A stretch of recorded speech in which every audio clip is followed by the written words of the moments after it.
With so much violence in the city of St. Louis, sometimes waiting on emergency officials could seem to take an eternity. Well, there's a doctor who'd like to see that number of victims decrease. She started a program with some knowledgeable training. So today we'll sit down and we'll talk to trauma surgeon Dr. Laura Punch on this episode of The Hood Report.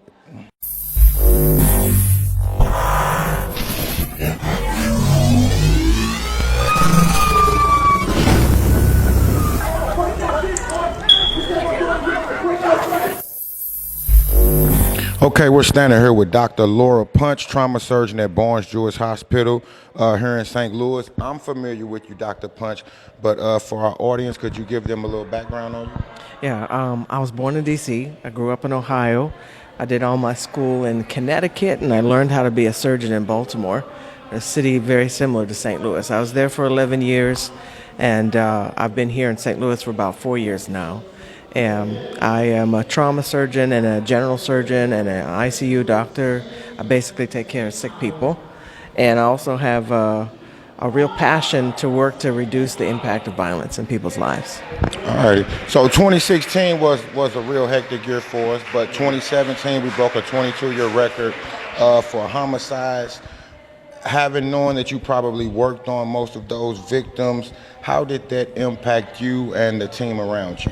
Yeah, I mean, I didn't personally, but I definitely had a lot of people die in my hands, as did many of my team members and other hospitals in the area like SLU. I think the thing about it is, it's not only just the people that die, right? It's the people that survive, but their lives are forever changed. It's the families that you have to explain what happened to. It's the people who are suffering in so many ways, and it really to see I call it a crescendo. It's almost like, who's turning the volume up? Why is it so hot in here? Like, what's happening? And to be inside the hospital and day after day after day see people, or to hear in the news of people who never even made it to us. It's really heavy, and the thing is, you get to a point where you're like, I can't just treat this. I have to be part of preventing it. Okay, so being part of that prevention, I understand that you started a program, Stop the Bleed. That's what this hat that I'm wearing right now represents, the T. So tell us about the T. So Stop the Bleed is a national campaign that got started after the shooting happened in Connecticut, where all those kids and teachers died at Sandy Hook Elementary. And it's a national campaign that's about responding to mass shootings. But the thing is, it's like St. Louis has been in a continuous mass shooting for decades. If you think about how many people have lost their lives, and the campaign, I thought, was a really good thing to bring to the people, to the streets, to put in people's hands who were actually seeing people die, not like this theoretical. Mass shootings are actually really rare. And so what Stop the Bleed is, and the way that I've worked it into the local community, is harm reduction. We understand this when we talk about like people with overdoses. You give them Narcan, and you get them to the hospital, they survive. Well, Stop the Bleed is like Narcan for bleeding. Get the bleeding under control, get the person to the hospital, and change what could be a lethal event into an event that someone survives. But it doesn't stop there. Because what I found is I started doing this with more and more people. What I was doing is I was showing them that they had the power to act, and that changing that idea that they could actually save a life was actually giving even communities a new identity, that they didn't just have to give in to the idea that death was coming, but even in the lives of young people, that they had the power to act and could save a life. We actually brought the program even into the St. Louis City and County juvenile detention centers. Okay, so tell us a little bit about the people that you've worked with Stop the Bleed. So, I've worked with a whole lot of different organizations, including schools, churches, community groups, businesses, scouts, a lot of different places who have found the value of this training, and also taking it out to the public, because we really wanted to make sure it's as easy as possible for everyone to get this training. It's not like some other training programs like CPR where you got to pay, or it takes a long time. It's only an hour, And we have never charged a single person to take the class, and we've trained over 6,000 people now since March 2018. It does come with some training equipment like tourniquets and gauze, and we also have worked really, really hard. And when I say we, I started this program with a medical student, Jane Hayes, and a surgery resident, Aaron Andrade.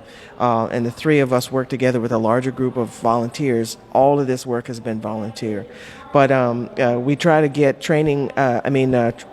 trauma first aid equipment to people as inexpensively as possible. So we have kits that are as little as $10 that many times we actually even give away. Okay. Say one more thing, that after being here in St. Louis now for about 4 years, doing this work out in the community, talking to a lot of people, hearing a lot of stories, where my head is now is two very different directions, but maybe they're just part of the same continuum.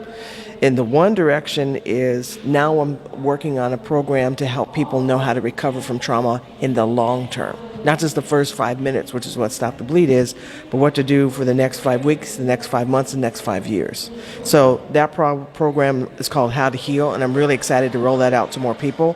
But the real hope, the true hope, is prevention. And so our group is working with a lot of different programs in particular to reach youth, whether it's through jobs, actually have youth working with us who build trauma first aid kits that then we make available, having youth nights, getting into the schools, and really reaching out to our youngest people, recognizing that we need to show them how much we love them, how valuable their lives are, and how much power they have in their own lives to control their destiny. If you visit or stay in the St. Louis region, whether it be city or county, this is an imperative training to have. You never know when tragedy will strike, so having the ability to be able to assist in saving a life, I think that's probably one of the greatest gifts that you can give anyone. And if you need any more information about the T, Stop the Bleed, or Help to Heal, meet them at the T on Delmar. The T is our Community Health Education Center. The T stands for Tourniquet. It stands for Trauma First Aid. It stands for Time is Life. It stands for Ending Trauma. And it's also a building where we do a lot of this work. It's our home base. It's at 5874 Delmar, right across from the Loop Trolley Building. And our phone number is 314-300-8332.